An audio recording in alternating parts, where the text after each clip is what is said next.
BJTP 62. Jangan buat penasaran dong, Mas. Kado apa sih sebenarnya? Tanya Rifaya dengan nada penuh rasa ingin tahu dan degup jantung yang semakin cepat. Sadewa malah mencoba menahan tawanya melihat gelagat istrinya yang begitu penasaran dan tidak sabar ingin mengetahui kejutan yang disiapkan untuknya. Sabar ya, sayang. Nanti juga kamu bakal tahu.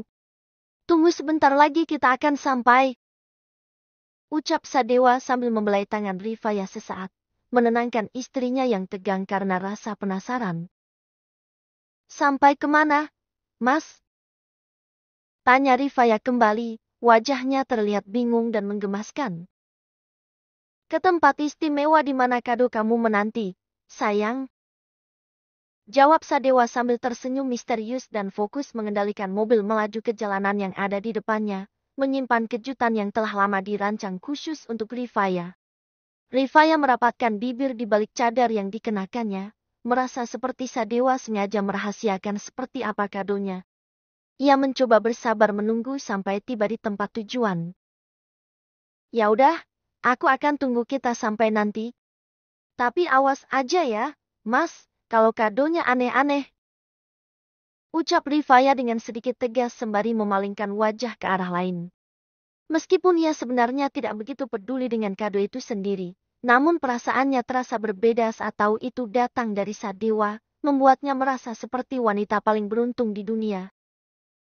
Mas, minggu depan kita ziarah ke makam ayah dan ibuku ya.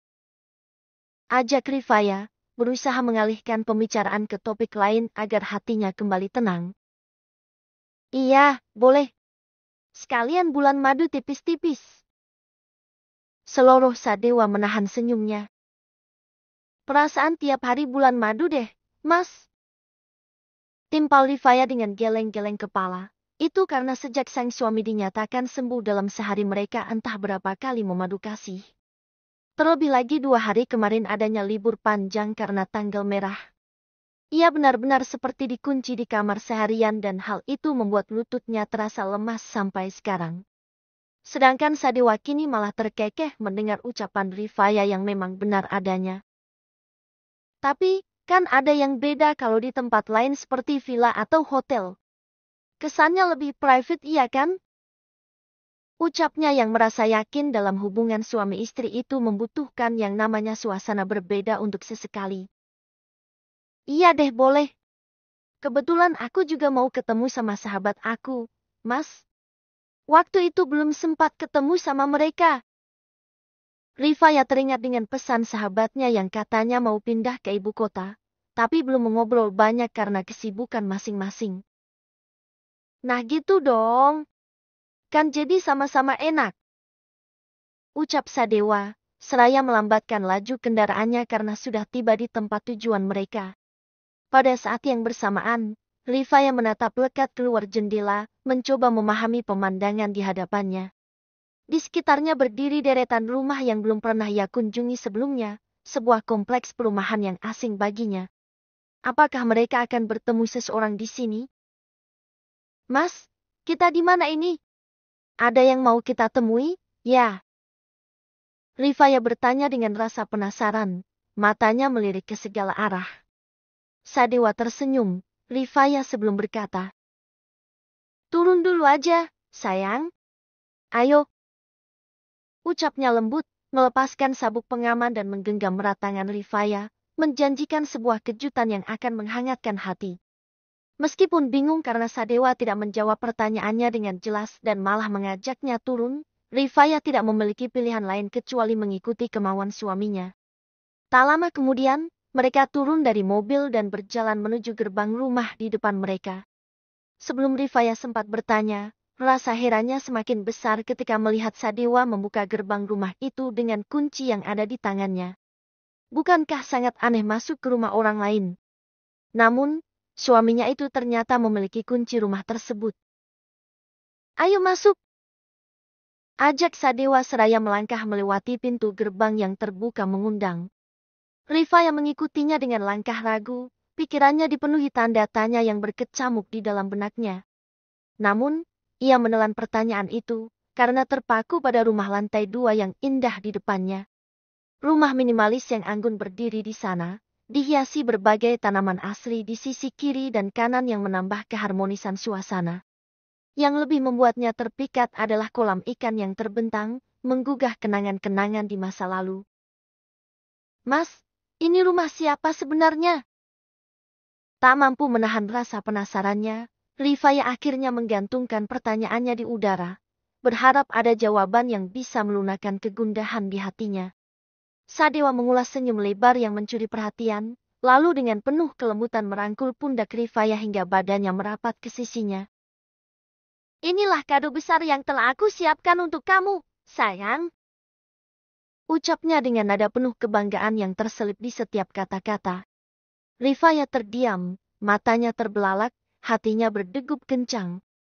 Ia hampir tak bisa mempercayai apa yang baru saja diungkapkan oleh suaminya, bahwa Sadewa menghadiahkan sebuah rumah cantik hanya untuk dirinya. Itu adalah kado terbesar yang pernah diterimanya seumur hidup, lebih indah daripada mimpi. Ia hampir tak bisa mempercayai apa yang baru saja diungkapkan oleh suaminya, bahwa Sadewa menghadiahkan sebuah rumah cantik hanya untuk dirinya. Itu adalah kado terbesar yang pernah diterimanya seumur hidup, lebih indah daripada mimpi. Serius, Mas? Tanyanya, suaranya penuh harap. Ini, rumah, untuk aku. Maksudnya, ini benar-benar milik kita berdua untuk ditinggali bersama. Penuh antusiasme, Rifaya menarik napas dalam-dalam, matanya berkaca-kaca saat berbicara.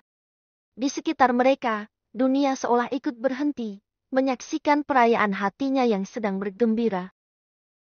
Ya serius, nanti kita akan tinggal di sini dan akan bawa putih juga buat temani kamu di rumah. Jawab Sadewa yang terdengar bersungguh-sungguh saat ini. Detik selanjutnya, Rifaya langsung memeluk Sadewa dengan mata berkaca. Rasa haru bahagia saat ini tengah menjelajah di setiap aliran darahnya. Makasih banyak ya, Mas. Ini kadonya benar-benar sesuai yang aku mau. Ucapnya dengan antusias. Sama-sama. Tapi, kamu juga harus lihat bagian dalam dari rumah ini. Semoga aja sesuai dengan apa yang kamu suka. Tukasnya, seraya melonggarkan pelukan istrinya itu, lalu menggenggam tangan Rifaya dan membawa istrinya itu melangkah kakinya menuju ke rumah baru mereka tersebut. Saat pintu rumah terbuka lebar, Rifaya seketika terpesona dengan apa yang dilihatnya untuk pertama kalinya di dalam sana.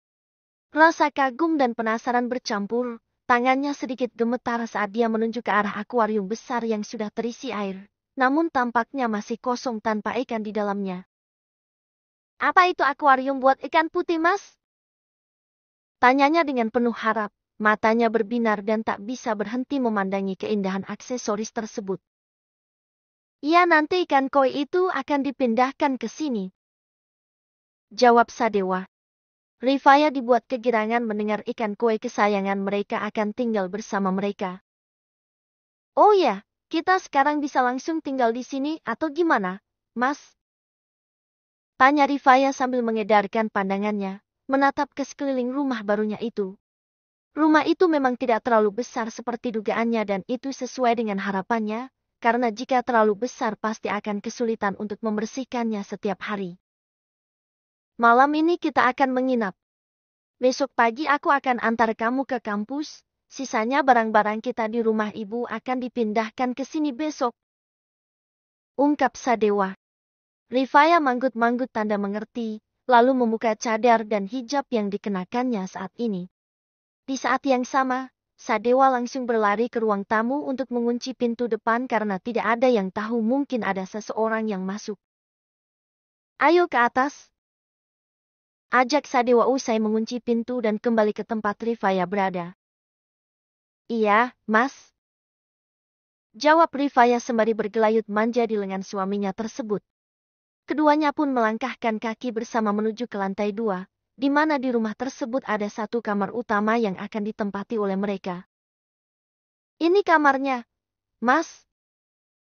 Tanya Rifaya yang lagi-lagi berdecak kagum karena kamarnya benar-benar sesuai seperti apa yang diidamkannya selama ini. Iya, dan sekarang waktunya untuk... Sadewa menggantungkan ucapannya karena saat ini membopong tubuh Rifaya ke dalam kamar tersebut hingga merebahkan tubuh Rifaya di atas ranjang. Mas, apa yang... Ucapan Rifaya pun terjeda di saat Sadewa mengulung bibirnya dengan lembut, membawanya ke dalam sensasi lain. Seperti apa yang dikatakan oleh Sadewa sebelumnya, akan mengajak Rifaya bulan madu tipis-tipis dan saat ini permulaannya. 1 jam kemudian. Setelah berbagi momen penuh gairah bersama, Rifaya turun dari ranjang, tubuh mulusnya dibalut oleh selimut yang ia pegang erat. Aku mau mandi, Mas. Ucapnya dengan lembut.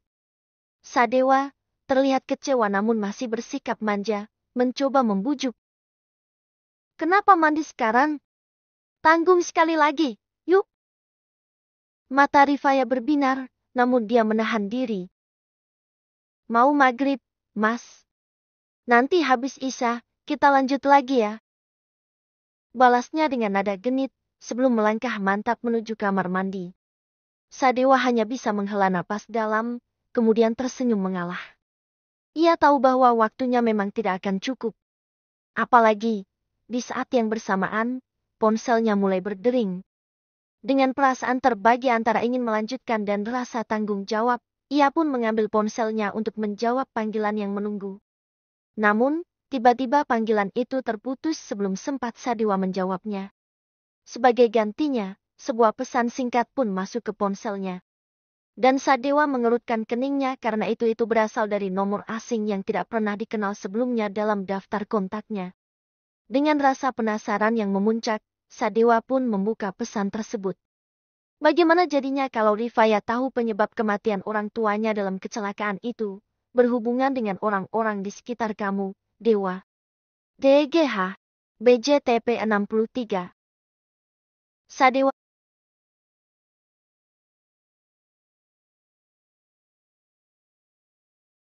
BJTP 63.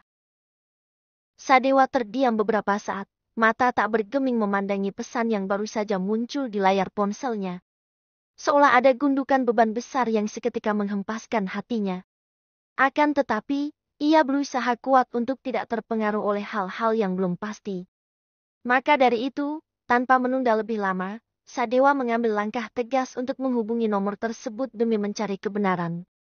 Namun sebelum itu, ia beranjak dari duduknya, dengan penuh kehati-hatian keluar dari kamarnya hanya dengan memakai celana pendek. Di luar, udara sore menyambutnya dengan angin semilir yang entah mengapa terasa menusuk hingga ke tulang. Sadewa mencoba mengabaikan rasa tidak nyaman tersebut dan fokus menghubungi nomor yang ada. Ternyata, itulah nomor pengacaranya, Benny, yang sedang berkunjung ke penjara. Rasa penasaran yang sebelumnya menggerogoti jiwa Sadewa perlahan surut, tapi sekaligus ada hal yang membuatnya tidak tenang. Jangan berani-berani memfitnah orang tanpa bukti. Berikan alasan yang kuat sebelum menghujat seseorang. Tegas Sadewa, suaranya bersemangat dan emosinya terlihat. Aku tidak sedang memfitnah. Itu hanyalah perumpamaan, kok. Tapi, apa kamu tak merasa heran kenapa keluargamu menjadi donatur terbesar di pondok pesantren itu? Pasti ada sesuatu di balik itu, bukan? Tantang Benny dengan nada santai di ujung panggilan. Sadewa ingin membantah pernyataan Benny dengan dalil yang lebih kuat, tapi sayangnya sambungan telepon tiba-tiba terputus. Hanya karena Benny hanya punya beberapa menit saja untuk menelepon. Hatinya terus menerawang, mencoba mencari jawaban atas misteri yang ditimbulkan oleh ucapan Benny, tapi rasa takut akan kebenaran yang mungkin terungkap semakin membuatnya gundah gulana. Itu karena membuatnya bertanya-tanya apakah memang ada sesuatu yang tidak diketahuinya selama ini. Masih berada di tempat yang sama, Sadewa tak bisa menahan rasa penasarannya. Ia bertekad mengungkap kebenaran tentang kecelakaan orang tua Rifaya dan siapa yang ada di sekitarnya saat itu. Dengan tangan gemetar, ia memutuskan untuk menghubungi Haris, salah satu orang yang dipercayainya. Setidaknya, ia harus membuktikan bahwa kematian orang tua istrinya itu tidak ada kaitannya dengan keluarganya. Cari tahu secepatnya, Riz. Aku gak mau kabar burung ini malah sampai ke telinga Rifaya. yang membuat hatinya semakin terluka. Sadewa dengan suara serius dan cemas menyadari bahwa ia tak punya banyak waktu untuk menghentikan fitnah yang semakin menggurita. Baik, Pak Dewa. Anda jangan khawatir, jawab Haris dengan nada menenangkan di ujung panggilan. Setelah menutup telepon, Sadewa menghela napas lega sejenak. Beberapa rasa ketidakpastian mampu sedikit ia hentikan dengan percaya pada Haris yang akan mengatasi masalah tersebut. Namun, ia tahu bahwa jalan masih panjang dan berliku untuk menghadapi konflik yang ada. Sejenak, Sadewa menengadahkan wajah, menenangkan diri sebelum berbalik untuk kembali ke kamarnya. Namun, tiba-tiba saja, ponselnya berdering membahana, membuyarkan langkahnya. Di layar tampak nama Giovan yang tertera. Sadewa mengerutkan keningnya, pertanyaan berkecamuk di dalam pikirannya. Mengapa sepupunya tersebut menelpon di jam yang terasa amat tidak biasa ini? Menahan degup jantung yang mulai berpacu, Sadewa menarik napas dalam, lalu menggeser ikon warna hijau di layar ponselnya untuk menjawab panggilan tersebut. Ada apa, Gio? Sadewa langsung menyampaikan pertanyaan tanpa basa-basi. Apa aku mengganggumu? Sahut Giovan, sambil menahan amarahnya. Syukurnya kamu gak mengganggu sekarang, tapi, ada hal pentingkah sampai kau menelpon? Bukan mungkin kau mau meminjam 100? Sadewa melontarkan gurauan sambil berjalan menuruni anak tangga untuk menyalakan lampu rumah, karena langit mulai gelap oleh mendung, seolah meresapi atmosfer tegang antara mereka. Di balik panggilan, Giovan terkekeh, mencoba meredakan kecanggungan. Ya, kalau ada, bolehlah pinjam 100 juta, besok lusa aku ganti. Balasnya dengan tawa getir. Namun, Sadewa segera menyadari bahwa ucapan itu hanya lelucon Giovan. Serius, Gio? Atau aku tutup teleponnya sekarang juga? Sadewa terdengar tegas dan tidak main-main dengan ucapannya. Giovan menghela napas, kemudian berkata dengan suara berat. Baiklah, aku serius sekarang. Mungkin kamu bisa membantu mencarikan calon istri yang baik hati dan cantik seperti Rifaya untukku. Aku merasa begitu terbebani karena terus diteror oleh ibuku yang memaksa aku untuk segera menikah. Bahkan, gara-gara aku yang belum menikah ini, Gea terus gagal menemukan calon suami yang baik untuknya. Dalam ucapan Giovan terbersit rasa putus asa dan ketidakberdayaan. Sadewa menghela nafasnya panjang merasa iba, ingin membantu sepupunya yang terjepit dalam keadaan sulit tersebut. Ia memang mendengar dari ibunya, jika Giovan dituntut untuk segera menikah bulan ini. Padahal suka bergonta-ganti wanita, tapi masih belum ada yang diajaknya untuk serius. Hei, dikira cari calon istri itu seperti makanan. Cari aja sendiri. Tapi, aku pikir kamu akan menunggu perempuan itu pulang dan melamarnya nanti. Tuturnya yang secara tidak langsung menyinggung tentang Ferish. Ia sudah tahu, jika Giovan sebenarnya menaruh perasaan kepada wanita tersebut sejak lama. Kini Giovan yang terdengar menghela nafasnya panjang. Ia sebenarnya sudah menyerah untuk mendapatkan Ferish, di mana wanita tersebut sepertinya tidak ingin berkomitmen dengan siapapun saat ini. Termasuk dengan dirinya. Gak perlu bahas dia sekarang, Dewa. Bisa tidak carikan calon istri yang punya spek seperti istri kamu itu dan cari aja sendiri. Potong Sadewa. Aku lagi sibuk sekarang. Oh, ada satu solusi. Kenapa gak minta ibu kamu buat carikan? Perjodohan juga gak ada salahnya kan? Pacaran setelah menikah itu lebih enak. Ungkapnya. Aku tutup teleponnya. Lanjut Sadewa, seraya menutup panggilannya tersebut. Kemudian kembali ke kamarnya, bersiap untuk mandi atau lebih tepatnya turut mandi bersama dengan Rifaya. Kebetulan pintunya memang belum dikuncikan oleh Rifaya dari dalam, tapi masih saja dibuat terkejut kedatangan Sadewa yang tiba-tiba ke kamar mandi tersebut. Mas, kan katanya mau giliran mandinya? Tanyanya, seraya mundur satu langkah dan memilih masuk ke dalam bathtub yang berisikan air hangat di dalamnya, untuk berendam tubuh polosnya yang terselimuti oleh sabun. Sadewa malah terkekeh dan menampilkan tubuh atletisnya itu disertai dengan bekas jahitan yang ada di perutnya. Dan di saat yang sama, Rifaya meneguk ludahnya dengan kasar melihat pemandangan tubuh six-pack sang suami yang kini terguyur dengan air pada shower yang menyala.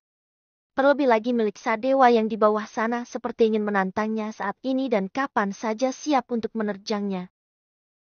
Jangan diliatin terus, kalau mau kesini aja.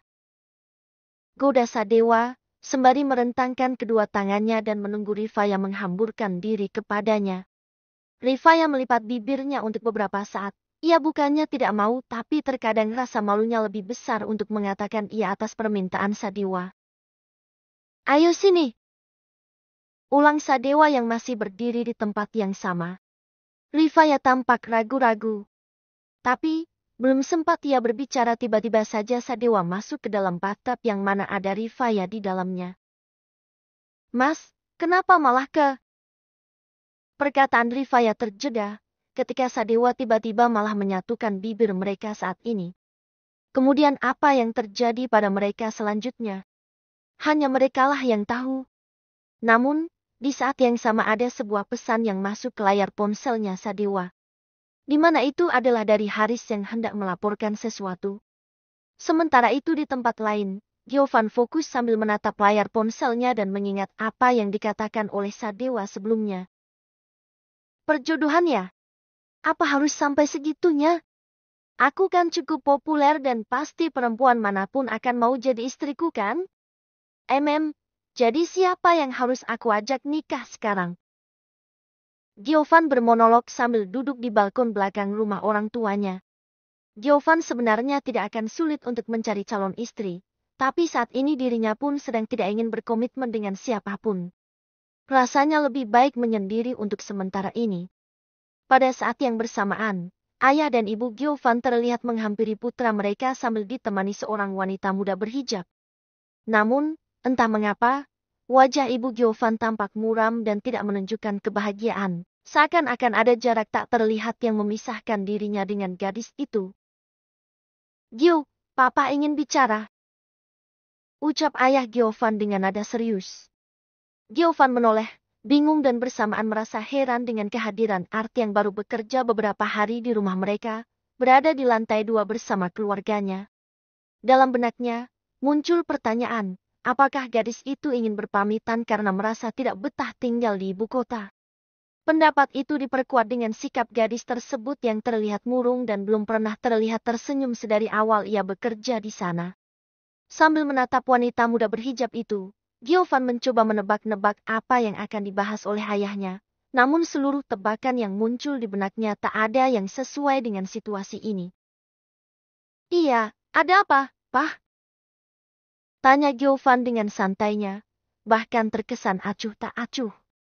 Di pojok ruangan, kedua orang tua Giovan duduk di salah satu sofa, di samping mereka ada wanita muda yang namanya belum ia ketahui. Gio, sudah sejak lama Papa berencana menjodohkan kamu dengan Amina. Bagaimanapun juga, Papa mempunyai hutang budi yang sangat besar kepada ayahnya Amina yang dulu pernah bekerja di sini. Papa berharap kamu bisa menerima keputusan ini, Gio. Tutur pria paruh baya itu dengan mata yang berkaca-kaca. Giovan terpaku, tak bisa berkata apa-apa. Matanya tertuju pada Amina, wanita berhijab yang duduk di depannya dengan wajah penuh ketakutan. Gio merasa ada kepedihan yang menyayat hatinya, namun ia tak tahu harus bereaksi bagaimana. Di satu sisi, ia tidak ingin mengecewakan orang tuanya, tapi di sisi lain, bagaimana mungkin ia mau dijodohkan dengan wanita yang jauh di bawah standarnya. BJTP 64. Kamu telah mencapai batas bab yang bisa dibaca. Tonton iklan untuk buka kunci bab lainnya.